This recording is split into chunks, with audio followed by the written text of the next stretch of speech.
26 ঘন্টা পানি ছিল না বাসায়। ঢাকা শহরের এই একটা সমস্যা, 2 দিন পর পরই পানির প্রবলেম হয়। যাও পানি এসেছে তাও ময়লা, তাও 26 ঘন্টা পর এসেছে। এর মধ্যে আপনাদের ভাইয়া এতগুলো বাজার নিয়ে আসছে, পানি ছাড়া আমি কেমনে কি করি বলেন তো। আর এতগুলো মাছ এনেছে, কি কি মাছ মাংস এনেছে, আর আজকে আমরা কি কি রান্না করেছি সব কিছু আপনাদের সাথে শেয়ার করবো। আর আমার পছন্দের একটা খাবার আজকে আপনাদের সাথে শেয়ার করব, যেটা আমি আর ইয়াশা সন্ধ্যার সময় ডিম আর পাউরুটি দিয়ে খেয়েছি। তো চলুন দেখে আসি আজকের ফুল ভিডিওটা। যারা এখনো ফলো করেনি পেজটি ফলো করে দিবেন। আসসালামু আলাইকুম এভরিওয়ান, আশা করি সবাই ভালো আছেন। আমি তো আল্লাহর রহমতে আপনাদের দোয়ায় অনেক ভালো আছি। সকালে ঘুম থেকে ওঠার পর পানি নিয়ে যেহেতু রান্নাবান্না করিনি, আপনাদের ভাইয়া বাইরে থেকে বিরিয়ানি ওর জন্য আর আমার জন্য মোরগ পোলাও কিনে এনেছিল, ওগুলো খেয়েছি। ওগুলোর আর আমি কোনো ক্লিপ নিইনি, যেহেতু বাসায় পানি ছিল না, মনটাই খারাপ ছিল, আজকে ব্লগ করবো এটাও ভাবিনি। তো সকালে আপনাদের ভাইয়া অফিসে চলে যায়, সে হঠাৎ করে ফোন দিয়ে বলে বাসার নিচে যাও, একটা পার্সেল এসেছে। ও মা, আমি যে দেখি যে আমার জন্য সে ড্রেস অর্ডার করেছে। আমি তো পুরোই অবাক, এই ড্রেসটা আমি 2বার অর্ডার করতে যেও কেন জানি অর্ডার করিনি। তারপর সে ফোন দিয়ে বলে বউ আই লাভ ইউ, তুমি খুশি তো? আমি টোটালি অবাক যে মানুষটা আমাকে কতটা ভালোবাসে, আমি কিসে খুশি। 2 দিন আগে তার বার্থডে গেল, আমি তাকে গিফট করবো, উল্টা সে আমাকে গিফট করতেছে। তারপর ড্রেসটা এনেছি, আপনাদের ভাইয়া ফোন দিয়ে বললো যে একটু পর পানি আসবে। তো আমি ভাবলাম যেহেতু পানি আসবে, রান্নাবান্নার জন্য রেডি করি সব কিছু। আর আপনাদের ভাইয়া আজকে বাজার নিয়ে আসছে, সেগুলো দুপুরে আনছো, আমি কিচ্ছু ক্লিন করতে পারিনি। আমি ভাবলাম যে 2-3 ঘন্টা ফ্রিজে রাখি, 2-3 ঘন্টা ফ্রিজে রাখলে তার মাছ মাংস বরফ হবে না, সো তার ভালো থাকবে, আর বাইরে রাখলে নষ্ট হয়ে যাবে, এই জন্য ফ্রিজে রেখে দিয়েছিলাম। আর এই দেখেন 26 ঘন্টা পর পানি এসেছে, তাও ময়লা পানি। দেখে মাথাটা এমন গরম হয়ে গেছে। তারপর ফ্রিজ থেকে মাছ মাংস সব কিছু বের করলাম। আপনাদের ভাই এগুলো এনেছিল 2টার সময়, তো 2টার সময় এনেছে যেহেতু আমি রেখেছি। আর এখন বাজে রাত প্রায় 9:30, 9:30 10:45 মতো তখন বাজে, তখন পানি এসেছে। তো আমি ফ্রিজ থেকে নামায় দেখলাম না, মাছ তো তেমন একটা বরফ হয় নাই, মানে একদম শক্ত হয়নি, হালকা ঠান্ডা ঠান্ডা ছিল। সব মাছ নামালাম। সে আমার পছন্দের পাঙ্গাস এনেছে। এখন অনেকে বলবেন পাঙ্গাস মাছ মানুষ খায় কিনা, আপনারা খান না, বাট আমরা খাই, আমার পছন্দ।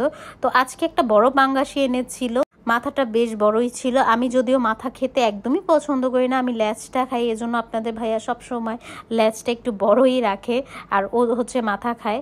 আর এখানে ওর পছন্দের কই মাছ আনছে, এই মাছটা আমার আম্মু খুব পছন্দ করতো। আর এখানে এনেছে এই যে ছোট ছোট মাছগুলো দেখতেছেন, ইলিশ। এগুলো ইলিশের ছোট বাচ্চা বা কিছু, এটার আরেকটা নাম আছে আমি জানি না। আমার শ্বশুরবাড়িতে বিয়ে হওয়ার পর থেকে আমি মাছটা আসলে চিনেছি, বিয়ের আগে আমি চিনতাম না এই মাছটা। এটা ভেজে খেতে হয়, রান্না করে না। আমরা এই মাছটা ভেজে খাই। তো আমি মাছগুলো ক্লিন করে বক্সে ভরে ভরে ফ্রিজে রেখে দিলাম, ভাগ করে, মানে প্রতিদিন রান্নার জন্য।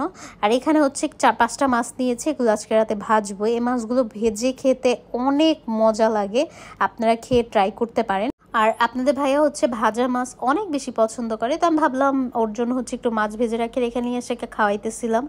আর এখানে ও মুরগি নিয়ে আসছে, প্রায় 10 কেজি বা 11 কেজির মতো হবে। সো এই মুরগিগুলো আমি এখন একটা করে ধোয়া দিয়ে পলিথিনে ভরে দেন বক্সে ভরে রাখবো, যেন আমি এভরিডে নামিয়ে নামিয়ে রান্না করতে পারি। মুরগিটা আমাদের বাসায় বেশিই চলে মাছের থেকে, এই মাছগুলো অনেক দিন চলে যাবে আমাদের।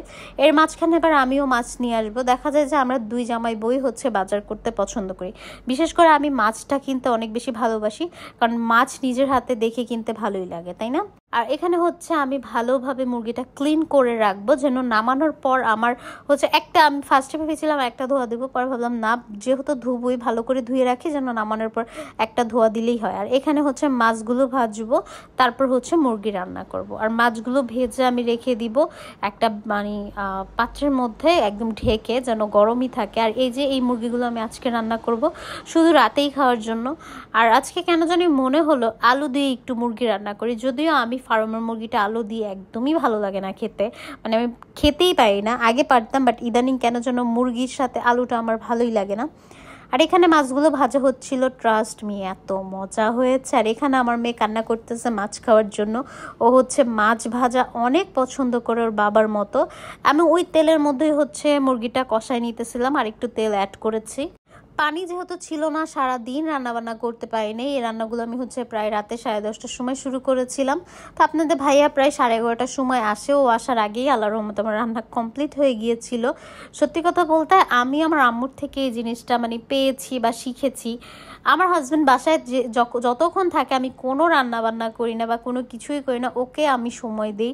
আমি মনে করি যে ওর সাথে আমি বেশিক্ষণ থাকতে পারি না, যেহেতু ও প্রায় অফিসে থাকে বেশিরভাগ সময়।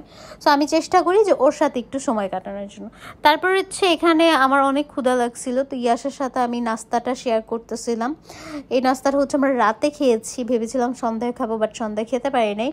এখানে ডিম আর নিয়ে নিছি সস। এই সসগুলো KFC থেকে আপনাদের ভাই ওই দিন আনছিল, খাওয়া হয়নি, তো ভাবলাম এইটার কাজে লাগাই ফেলি। এখন একদম সহজ একটা নাস্তা, আমি জানি এটা অনেকেই খাইছেন। সসগুলো রুটির মধ্যে একদম দিয়ে দিব। তারপরে এখানে আমি ডিমটা ভাজতেছিলাম। আমি ডিমে কিছুই দেইনি, জাস্ট একটু লবণ আর একটু গোলমরিচের গুঁড়া, যেন ডিমের এক্সট্রা যে একটা স্মেল আছে সেটা না থাকে। এই ডিমটাকে ভেজে ভালো করে আমি রুটির মাঝখানে দিয়ে দিব, তাহলে এটা একটা ইনস্ট্যান্ট স্যান্ডউইচ টাইপের কিছু একটা হয়ে যাবে। আর ট্রাস্ট মি, খেতে অনেক ভালো লাগে। আর ওই যে ডিমটা দেখতেছেন, এটা ইয়াসার জন্য এক্সট্রা একটা ডিম, আর এই দুইটা স্যান্ডউইচের মতো যে আমি বানাইলাম এটা আমি খাবো। এটা আমার অনেক ভালো লাগে। আর ইনস্ট্যান্ট আপনারা সকাল অথবা বিকেলে এই নাস্তাটা খেতে পারেন। সো আমরা মা মেয়ে এখন খাওয়া দাওয়া করবো। মাশাল্লাহ, আমার মেয়েটা ডিম ভাজা অনেক পছন্দ করে, ও ভাজা টাইপের খাবার খুব লাইক করে। এখন ওর রাকিবদের ব্লগ দেখতেছিল, আর এখানে আমি ওর জন্য নাস্তা বানায় নিয়ে আসছি। এখন আমরা খাওয়া দাওয়া করবো। প্রায় তখন রাত হয়ে গেছে, যেহেতু ক্ষুধা লাগছে আর এখন ভাত খাবো না, ভাবলাম এটাই বানায় খাই। আপনাদের ভাই আসলে দেখা যাবে অল্প একটু ভাত খেলেই পেট ভরে যাবে। আর এখানে আমার ডিমটা এভাবেই আমি নিছি, উপর আর একটু সস দিয়ে নিছি, অনেক মজা লাগে এভাবে খেতে। আর এখানে ইয়াসা খাওয়া দাওয়া শেষ করে খেলা করতেছিল। তারপর ওর বাবা এসেছে। এই তো এটা ইয়াসার ভাত। ওকে একটা মাংস দিয়ে ভাত মেখে দিছি, মাশাআল্লাহ ও নিজের হাতেই ভাত খেতে পারে। আর এখানে মাছ ভাজা দিয়ে আমি ভাত খাবো, অনেক মজা, বিশ্বাস করেন। যাই হোক, যারা আমার ব্লগটা এতক্ষণ দেখছিলেন, যারা এখনও আমার ফেসবুকটা ফলো করেননি, অবশ্যই লাইক অ্যান্ড ফলো করে দিবেন।